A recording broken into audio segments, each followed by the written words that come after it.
Bukan cuman sumur, ternyata itu merah semua. Ke tangan saya ke air. Bismillahirrahmanirrahim. Sebisa saya. Itu udah nampak di sana. Warahmatullahi wabarakatuh. Selamat malam sobat Sendakala Official. Hari ini kita kedatangan tamu seorang praktisi yang kontroversi sekali dengan gaya barbarnya. Assalamualaikum Mas Gun. Waalaikumsalam Mas. Waalaikumsalam. Gimana kabarnya Mas Gun? Alhamdulillah baik, sehat Mas. Gimana, semua sudah dikondisikan Mas Gun? Aman. Insya Allah untuk hari ini semuanya sudah dikondisikan. Sebelum jumpa sama Masnya ini, tentu tugas dan tanggung jawab sudah diselesaikan. Sebelum bercerita Mas Gun, kenapa kau memilih? Mas Gun di live-nya sering mengatakan saya dukun, gak memilih ustadz ataupun ya yang lebih sopan sedikit. Sehingga kenapa Mas Gun memilih dukun gitu? Sebenarnya kalau untuk panggilan dukun tentunya itu bukan sesuatu yang enak didengar sebenarnya. Cuma saya lebih nyaman dipanggil itu sesuai dengan apa yang saya kerjakan. Walaupun mungkin ada banyak juga komplain atau mungkin menjadi kontroversi di luar sana tentang cara saya berpakaian atau lain-lainnya. Tapi saya lebih nyaman untuk dipanggilnya dukun karena memang aktivitasnya ya saya ngedukun gitu Mas. Ya, saya lebih nyaman untuk itu dan lebih bangga juga sebenarnya Mas Arun. Ya monggo Mas Gun, mungkin ada sekedar sedikit cerita tentang Mas Gun memulai meniti karir sebagai praktisi. Tentunya kan mungkin ini suatu yang loh, kenapa sih masih muda, ganteng, kau memilih menjadi praktisi, nggak jadi Jadi polisi artis atau yang lain gitu Mas. Yang pertama, saya jadi polisi juga susah, nggak bisa untuk takaran saya. Dan memang begini, saya langsung saja terima kasih banyak untuk Mas Harun dan tim Sendakala Official. Di sini kita akan coba ngobrol lebih lanjut. Saya akan berbagi pengalaman, perjalanan kisah saya dari awal sampai dengan sekarang ini. Tentu saya sejak kecil memang sudah terbiasa dengan hal-hal yang berkaitan dengan bisnis, dengan sesuatu yang misterius, dengan klinik dan sebagainya.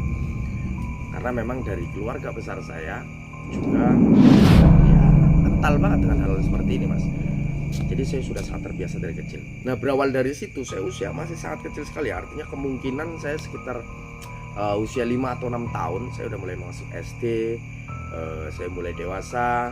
Dan awal mula saya semakin dalam terlibat dengan hal-hal mistis atau tentang perdukunan atau hal supranatural ini dilanjutkan setelah saya masuk SMP Mas.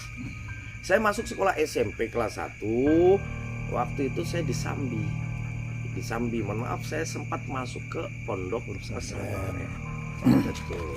Tapi ya pondok pesantren saya nggak bisa sebutkan karena ini kebetulan bukan pondok yang ternama. Ini juga berada di sebuah daerah yang kecil dan pondoknya memang kecil, hanya beberapa santri saja. Dekat dari rumah ya Mas. Dekat, nggak jauh. Dan saya masuk ke sana dengan harapan saya bisa belajar mengaji, menuntut ilmu lain-lain.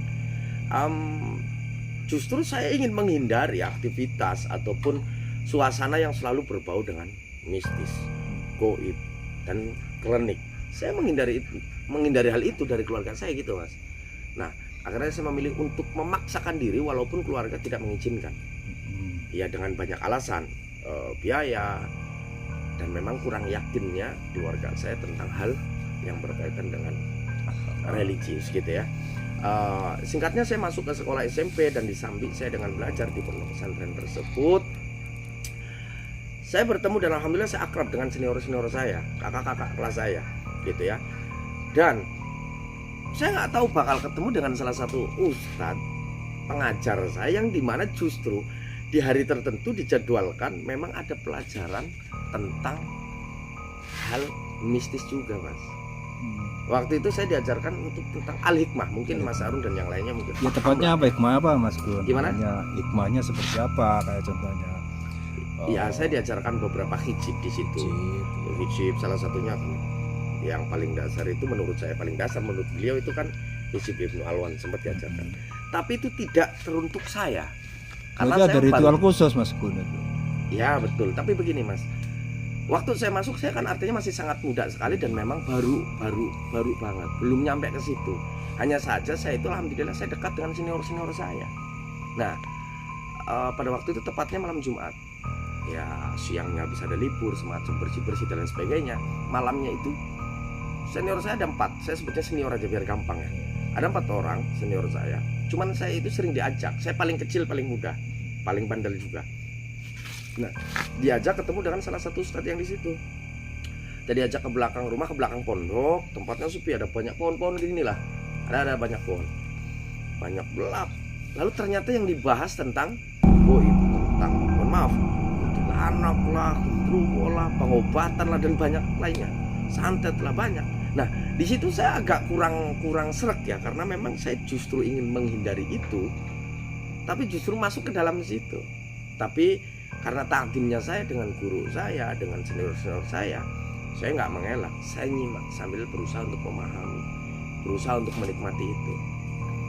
Nah, hari terus berlalu, terus saya belajar seperti pada umumnya anak-anak santri lainnya. Nah, 1 minggu kemudian pun dilakukan hal yang sama, belajar. Nah, singkatnya ada satu momen di mana kayak semacam gemblengan, Mas.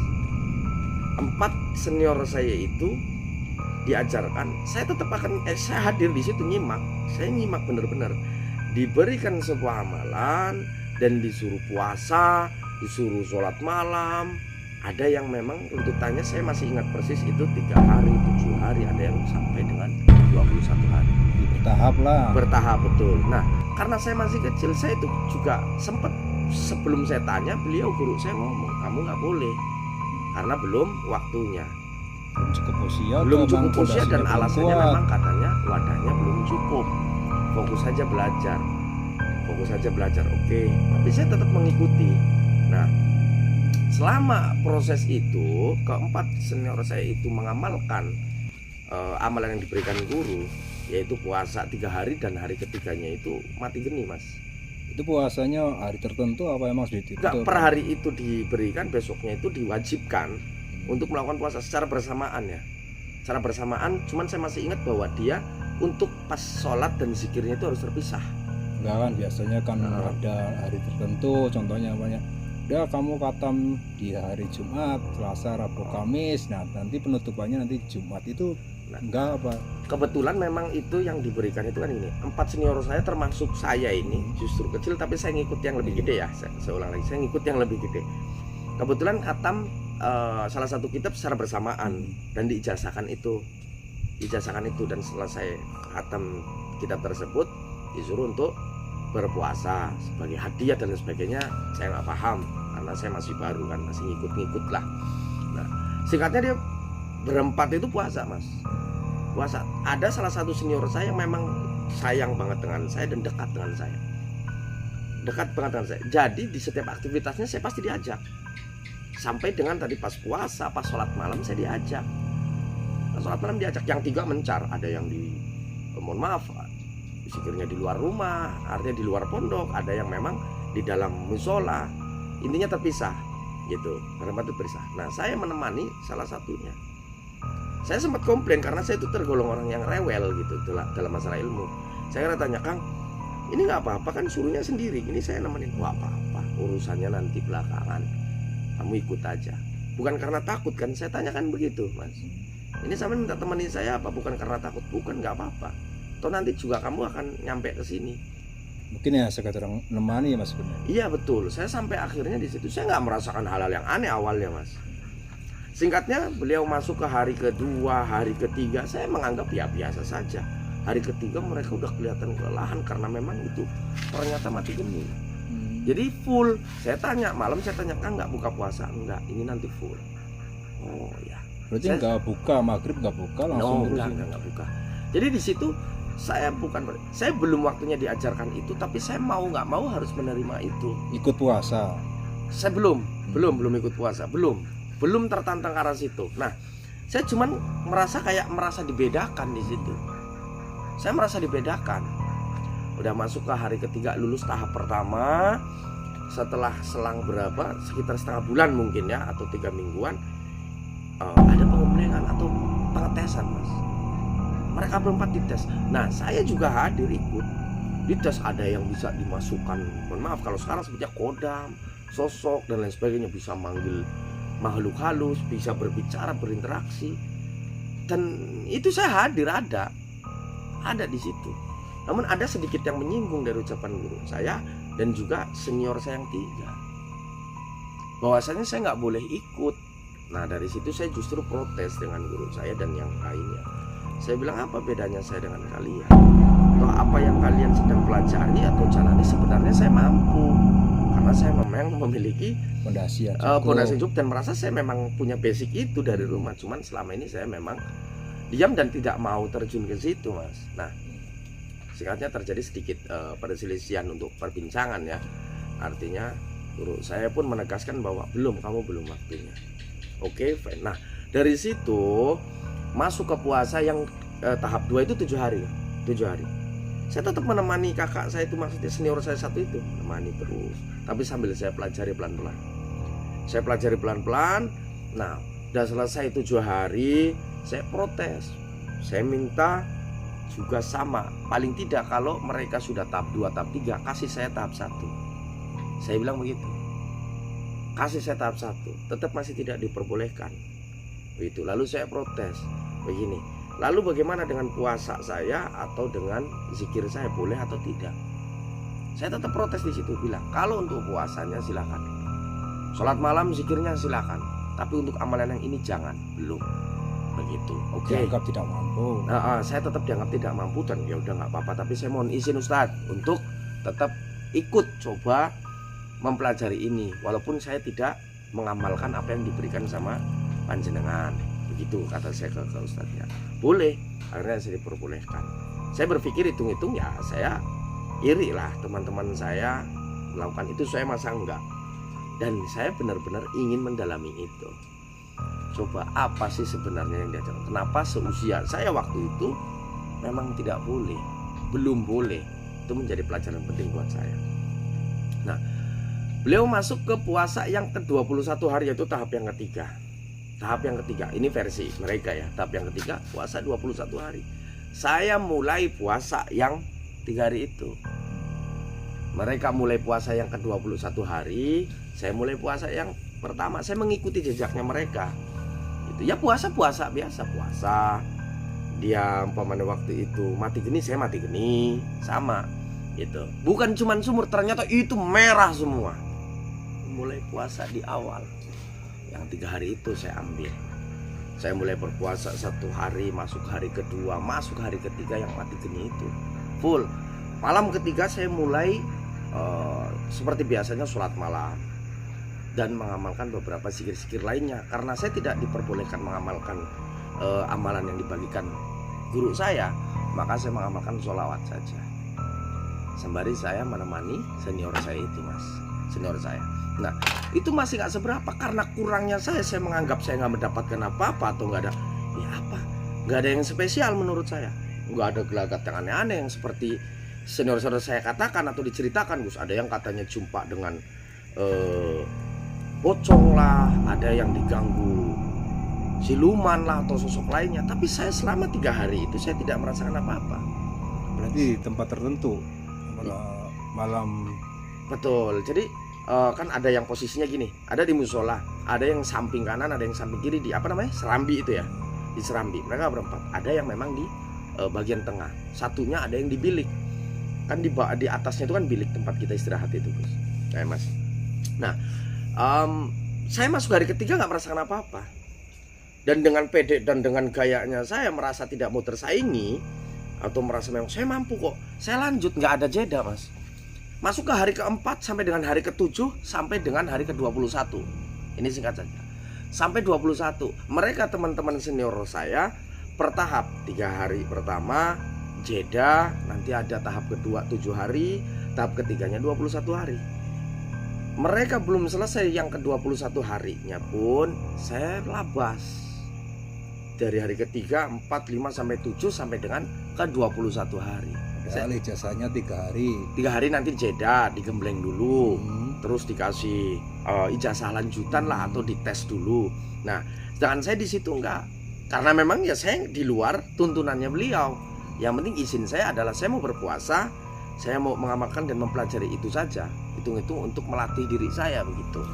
Nah, tapi karena saya saking penasarannya, kok teman-teman senior saya ketika membuat laporan kepada Ustadz bahwa ketemu sosok inilah, ketemu sosok itulah, dan ternyata memang setiap dites itu saya melihat sesuatu yang luar biasa, menyenangkan gitu untuk orang seusia saya.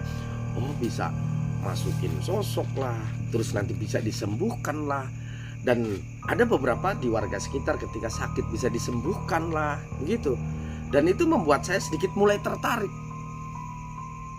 untuk mendalaminya. Nah, dalam proses puasa itu saya lanjutkan, Mas. Jadi nggak ada jeda, saya lanjutkan singkatnya sampailah ke hari 21. Itu full.